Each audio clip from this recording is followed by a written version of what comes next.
Salve, jagunçada! Tudo bem? Aqui é o Marcos Alvito. Antes de começar o episódio de hoje, eu queria dar um aviso acerca de 2 cursos que eu vou iniciar agora nos próximos meses. Em dezembro, vou começar um curso sobre Primeiras Histórias, o livro de contos do Guimarães Rosa, que representou uma verdadeira guinada na carreira dele depois de Grande Sertão Veredas e Corpo de Baile, livro publicado em 62, e que inclusive nós vamos começar a analisar nos próximos episódios do Urucuia Podcast. Vamos interromper um pouquinho a programação lá dos Diários de Urucuia para analisar um pouquinho do Primeiras Histórias. Então, Primeiras Histórias vai ser segundas-feiras, às 19 horas, a partir do dia 5 de dezembro. Quem tiver interessado, as informações com marcosalvito@gmail.com. E em janeiro de 2023 a gente vai começar uma empreitada não rosiana. A gente vai ler Proust. Vamos ler o primeiro volume do Em Busca do Tempo Perdido, do Proust, chamado No Caminho de Swan. Vai ser sempre às quartas-feiras, às 19 horas. Quem tiver interessado, é o mesmo e-mail, marcosalvito@gmail.com. Nesses 2 cursos a gente vai usar o meu método, o humilde método alvitiano, né, inspirado pela instrução do Rosa, de que a gente deve mastigar o texto, tanto no Primeiras Histórias quanto no Caminho do Swan do Proust. A gente vai ler parágrafo a parágrafo, parando, explicando, tá? Então, é isso. Em dezembro, Primeiras Histórias. Em janeiro, No Caminho de Swan, do primeiro volume do Em Busca do Tempo Perdido do Proust. Tá bom, gente? Um abraço. Então, agora o episódio. Brigadão. Um abraço. Maximé, jagunçada!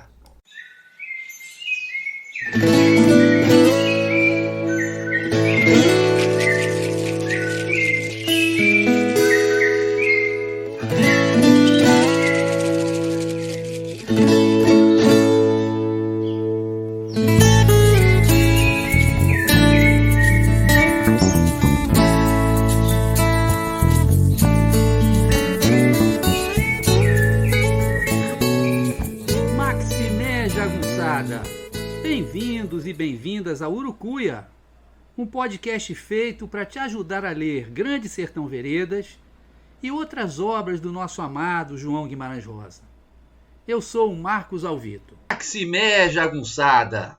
Tudo bem com vocês? Poxa, espero muito que sim. Hoje a gente vai para o episódio 77 do Urucuia Podcast.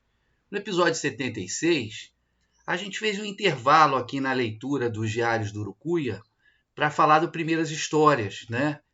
Que foi o 4º livro do Guimarães e acerca do qual a gente vai iniciar um curso agora em dezembro de 2022, tá?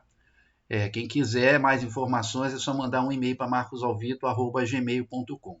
Mas hoje a gente retoma a leitura dos Diários do Urucuia. Vamos para o Diário do Urucuia número 31, que tem como título Piranhas no Café, Diadorim, Morte e Renascimento, ainda não terminou. E faixa bônus, entrevista com Zezito Guerreiro. Diadorim vai morrer hoje. Todas as vezes em que isso acontece, experimento uma tristeza real, tão dura e inescapável quanto a consciência da minha própria morte. Rosa dizia querer capturar a vida e não fazer literatura. E, para quem é verdadeiramente seu leitor, Reobaldo, Hermógenes, sim, ele também, Joca Ramiro, Sou Candelário, o Fafafa e muitos outros passam a fazer parte da nossa existência. Por isso, saber que hoje Diadorim vai morrer, para os alunos na aula desta tarde, é uma tristeza anunciada, que vem misturada ao encantamento estético, à admiração por um escritor capaz de uma cena dessas que se esculpe em pedra e flor na nossa alma como um sonho que não passa. Desço para tomar café e encontro um bando de jagunços de dentes afiados feito piranhas, como no acampo da Jaíba. Eram uns 8 ou 9 e já haviam destroçado todo o pão, todo o queijo e todo o presunto. Só sobravam alguns borrachudos pães de queijo. Como se dizia no meu serviço militar, a cavalaria não recua, apenas dá meia volta e avança. No meu caso, de volta para o acampamento.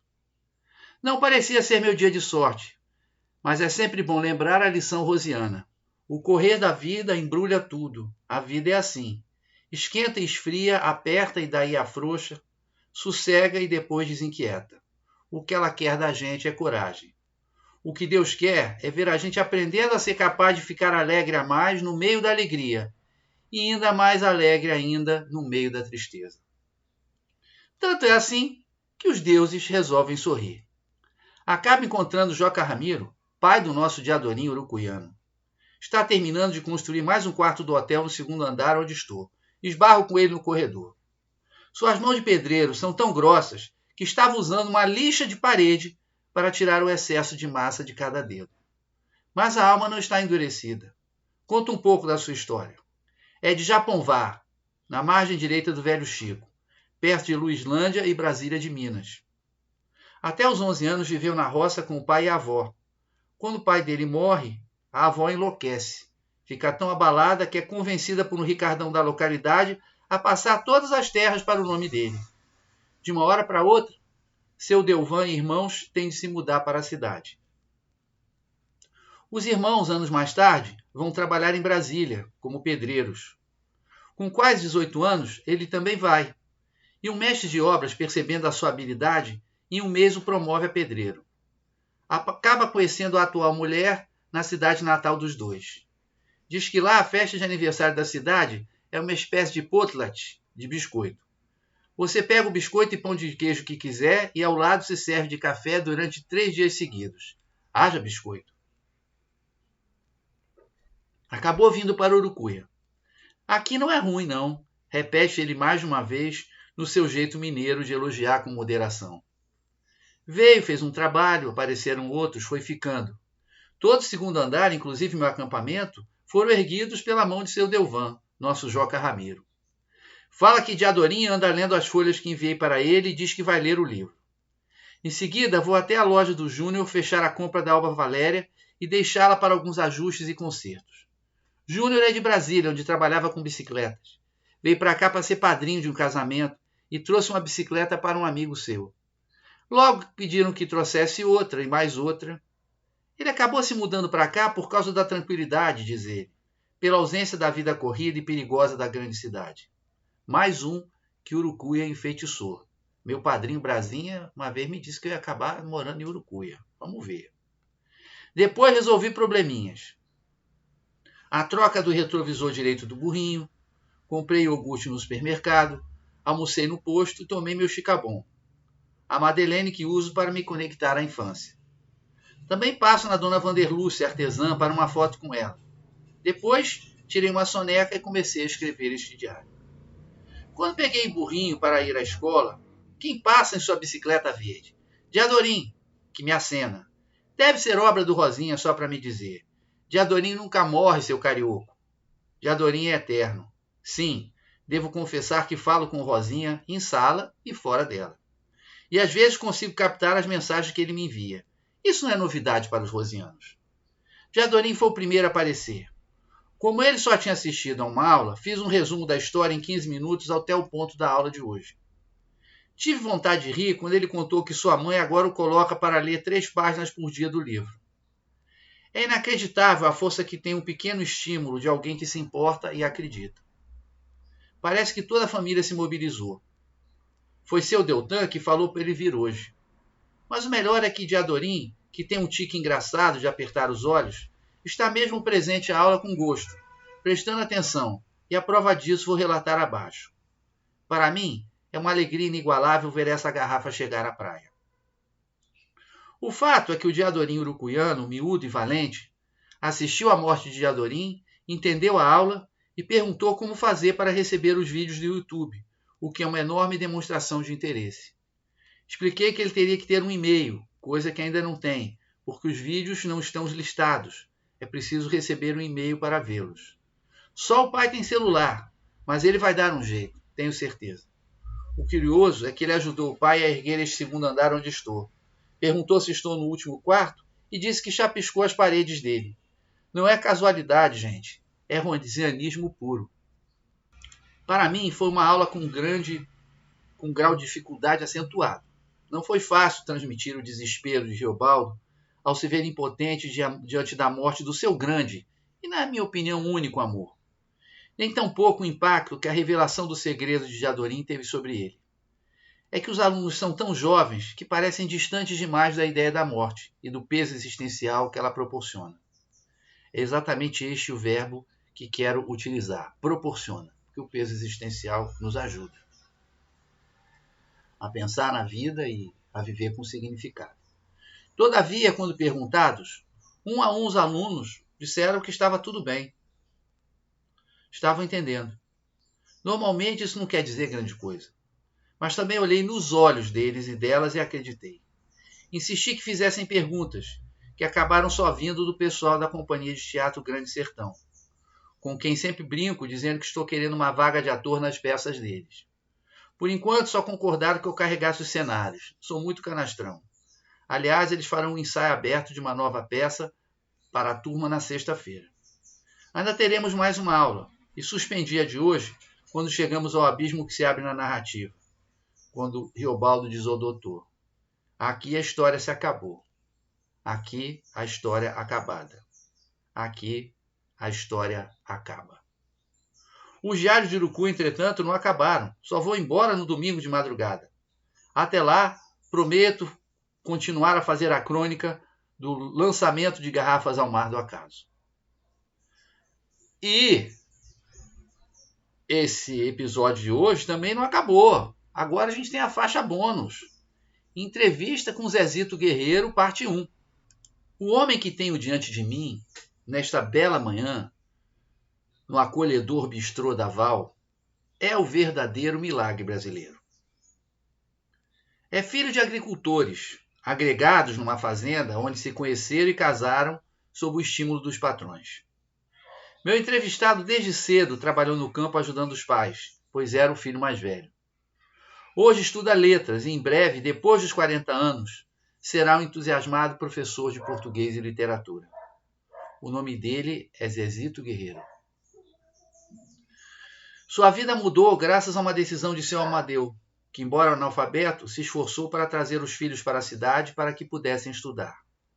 Comprou um lote à prestação e lá instalou os filhos e a mulher, Dona Geraldina, que tinha a 4ª série. Seu Amadeu continuava no campo, trabalhando na roça. Tinha mão boa para plantar, o que garantia colheitas fartas. Zezito salienta que isso era mais fácil, porque à época chovia muito, ao contrário de hoje, em que as roças não vingam por falta de chuvas.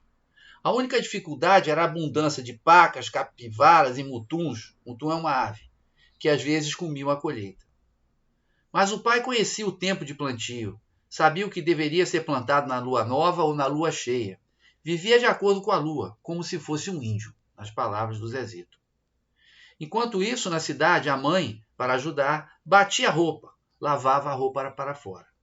O pequeno Zezito também se virava, vendendo picolé, vendendo din-din, que é como eles chamam o sacolé, e outras coisas pelas ruas da cidade. E estudando na medida do possível. Quando limpava o quintal do primeiro prefeito da cidade, o prefeito pagava ao pai e vinha com as mãos cheias de cadernos e lápis que entregava ao Zezito, dizendo: aqui, menino, já viu, que é para você não puxar enxada para ninguém. Anos mais tarde, quando esse prefeito já tinha idade avançada, Zezito trabalhou para ele, ajudando-o a fazer compras e serviços gerais. A família se mudou para Arinos quando ele tinha 7 anos, a tempo de se matricular na 1ª série. Mas em muitos períodos, por ser o mais velho, ia para o campo ajudar o pai, o que fez com que fosse reprovado várias vezes. Não desistia e se matriculava de novo. Só recentemente é que conseguiu terminar o ensino médio, e agora está no 4º período de letras na Unopar, em um curso presencial, exceto, obviamente, na pandemia. Mas só para dizer que não é ensino à distância, está assistindo aula. Zezito já é um escritor, tem mais de 2.000 frases.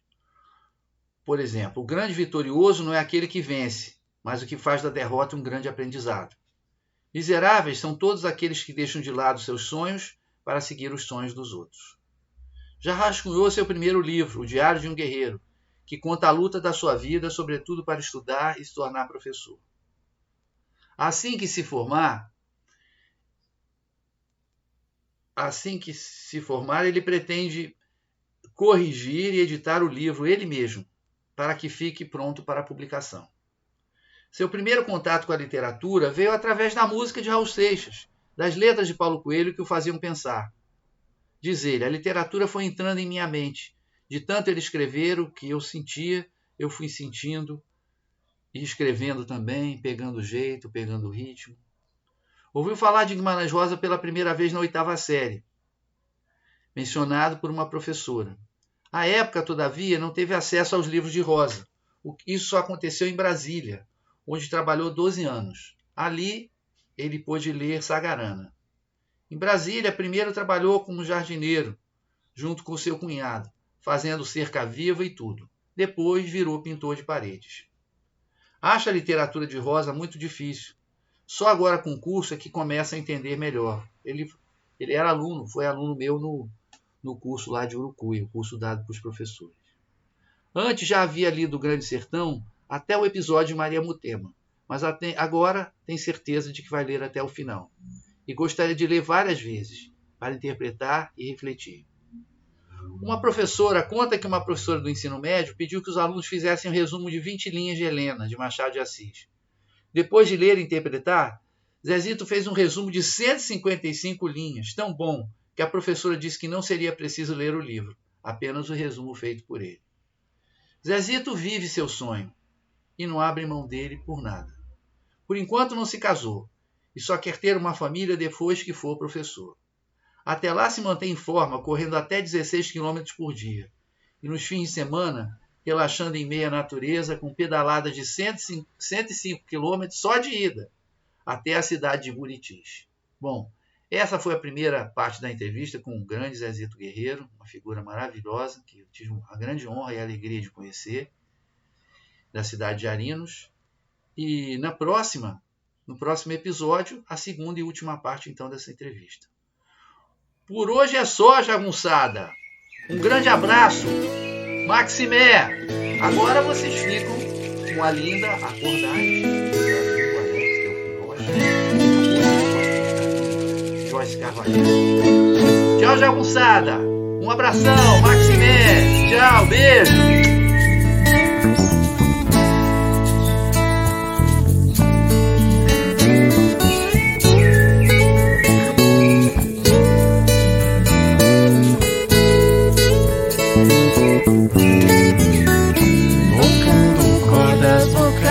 Quem tá dormindo, acordais. Quem tá dormindo, acordais.